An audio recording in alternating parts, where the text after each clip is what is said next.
आता आपण एक गेम खेळणार, सुरुची आणि सुयश बरोबर. मला सांगा तुमचं कितवं एकत्र प्रोजेक्ट आहे? 6वं. 6वं. ओके. म्हणून हा गेम फक्त तुमच्या दोघांसाठी आहे. आम्ही शोधून काढले तुमच्यासाठी काही खास प्रश्न. एकमेकांना किती चांगलं ओळखतो वगैरे अजूनच काही आता नाही. बघूया ना, जसं कळेल हे आहे का? अरे देवा. Best thing about your friendship काय?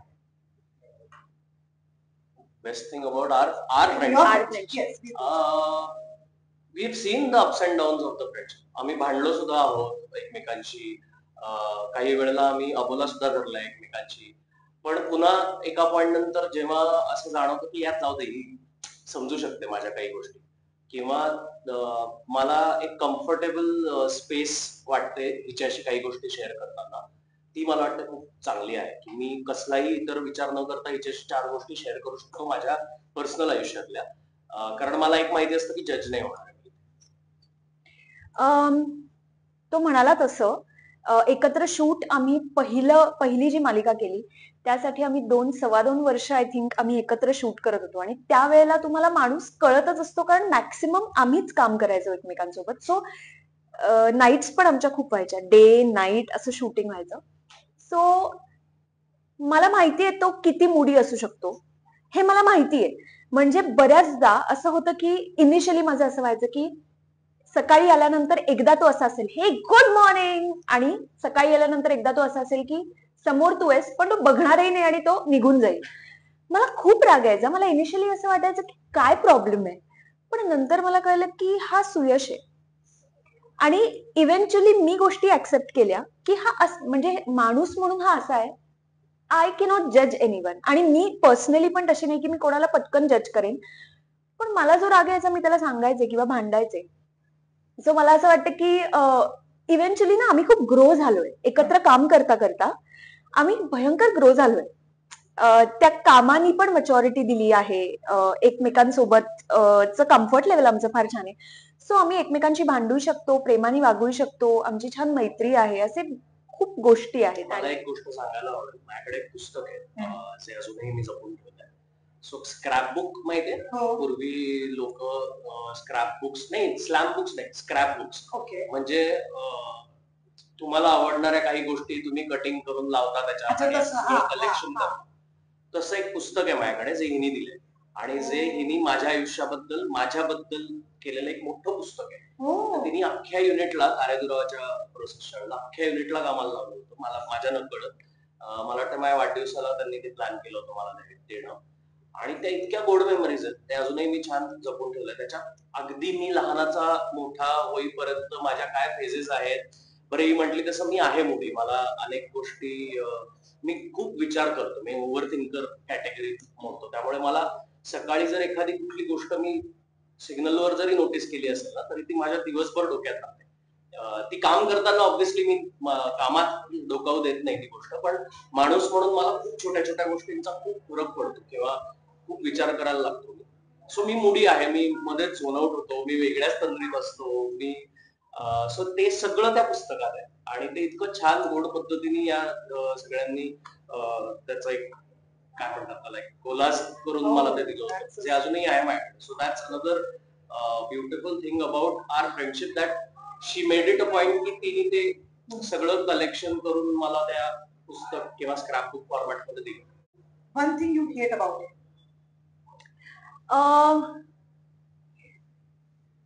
आय डोंट हेट ऍक्च्युली, पण मला मी म्हटलं तसं हाच एक प्रॉब्लेम होतो की आपण एका छान एनर्जीने येतो आणि हा जर वेगळ्या मूड मध्ये असेल, बरं ह्याचा मूड असाही असू शकतो की मी हल्ली असं होतं की काय झालं, झोप नाही झाली, ह्याच्यामुळे सुद्धा असू शकतो.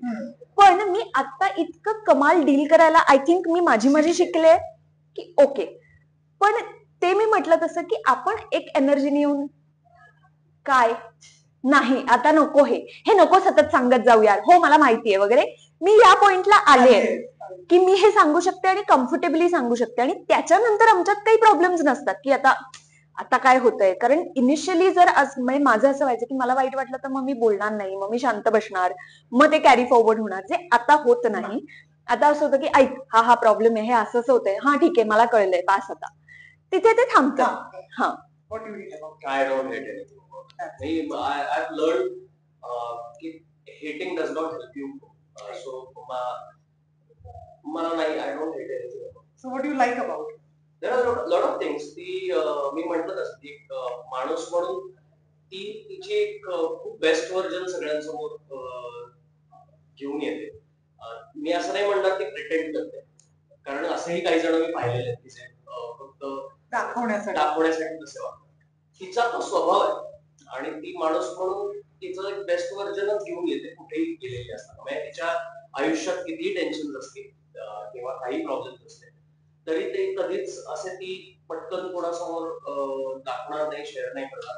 तिचं ठेवून ती तरी सुद्धा त्याचा एक बेस्ट व्हर्जन आणायचा प्रयत्न करते. She tries to go out of her वे.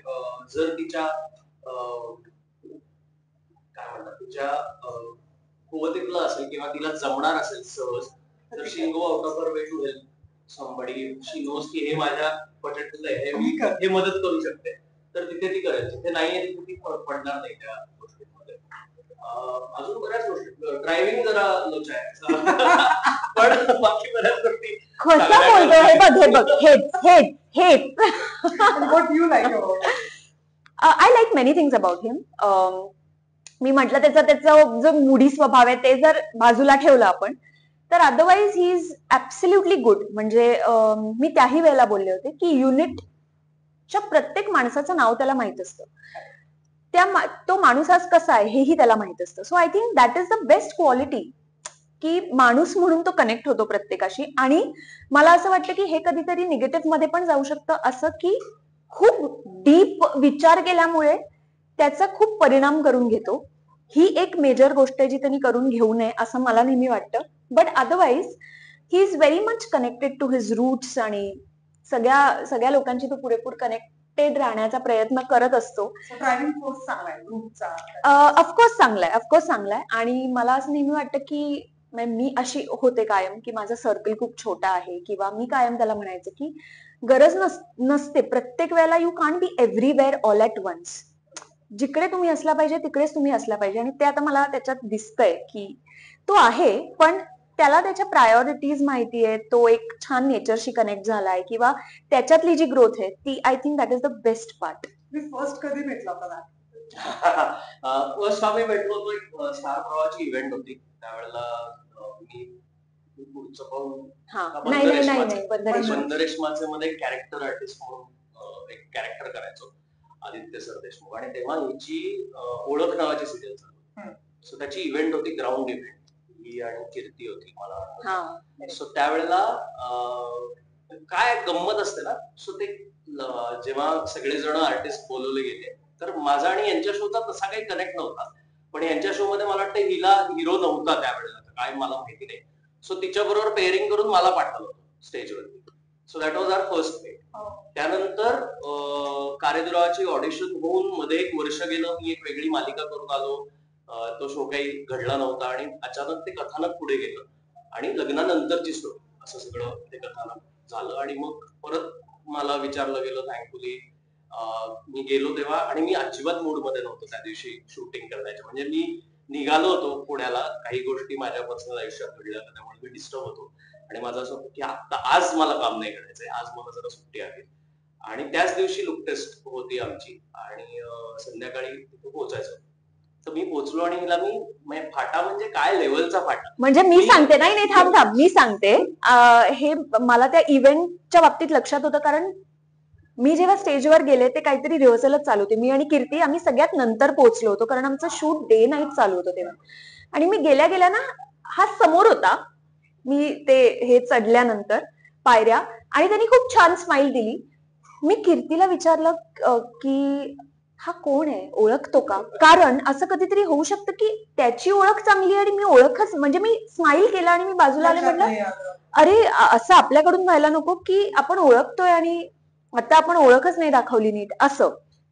आणि कट टू हे बसला होता स्क्रिप्ट घेऊन, आणि मी ते डोक्यात ठेवून आले, अरे हा सुयश आहे असं म्हणून मी आले. आणि मी आले आणि वाज लाईक बसला होता, हाय, त्याचं असं झालं. आणि मी इतकी अशी मी मिसप्लेस्ड स्वतःला, मला असं वाटलं की ओ गॉड, आपल्याकडून काय माझ्या चुका का होता. नाही तो दिवस इतका स्ट्रेंज होता ना माझ्यासाठी. कार्यक्रमाचा अख्खा प्रवासच डेस्टिन्ड होता फॉर मी. तो शूटिंगचा आमचा लुक टेस्टचा जो काही सीन आम्हाला शूट करायचा होता त्यावेळेला मी खूप वेगळ्या मनस्थितीत होतो आणि मला पटकन संपवा, मला निघायचंय, मला पुण्याला जायचंय, मला सुट्टी हवी, मला कोणी नकोय आजूबाजूला, ह्या झोनला मी होतो कम्प्लीट. आणि ऑफकोर्स बाकी कोणालाच युनिटला माहित नव्हतं काही गोष्टी, फक्त सुनील जो आमचा ईपी होता त्यावेळेला त्याला माहिती होतं.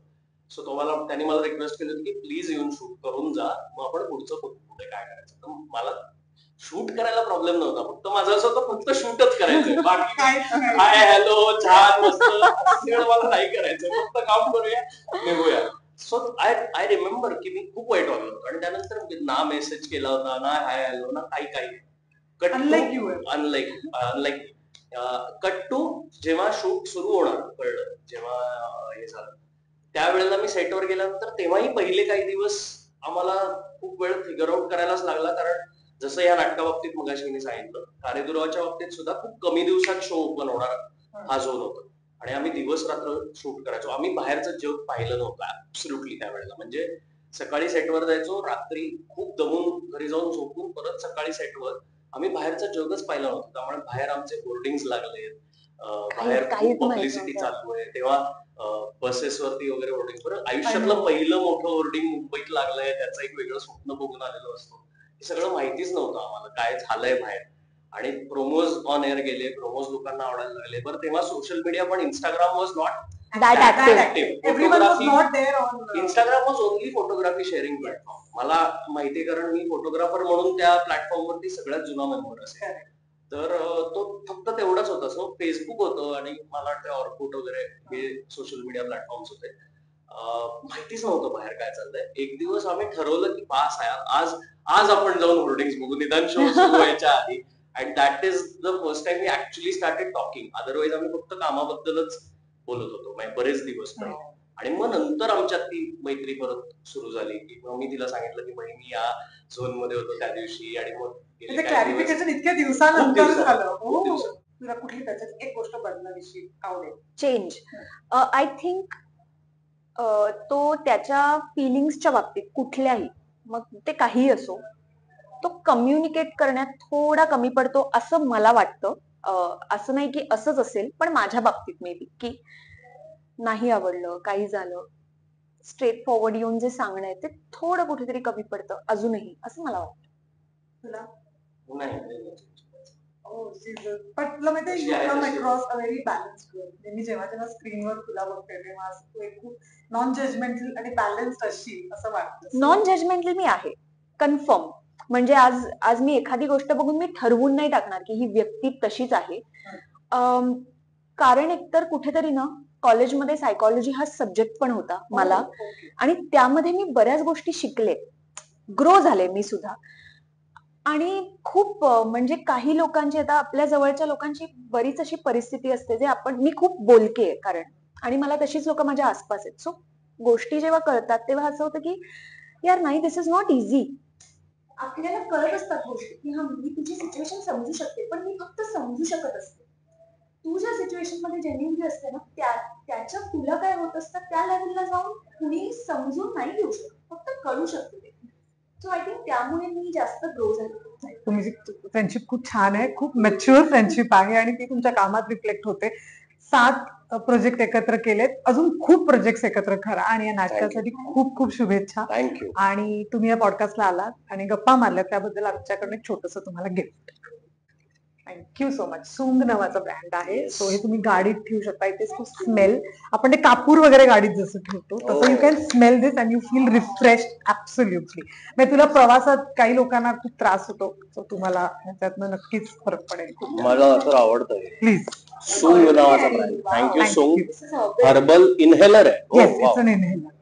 मृणाल खुश झाली कारण तिला मला तर गरजच आहे. सर्दी हा एक अलर्जीमुळे होणारी सर्दी हे. Thank you so much. थँक्यू.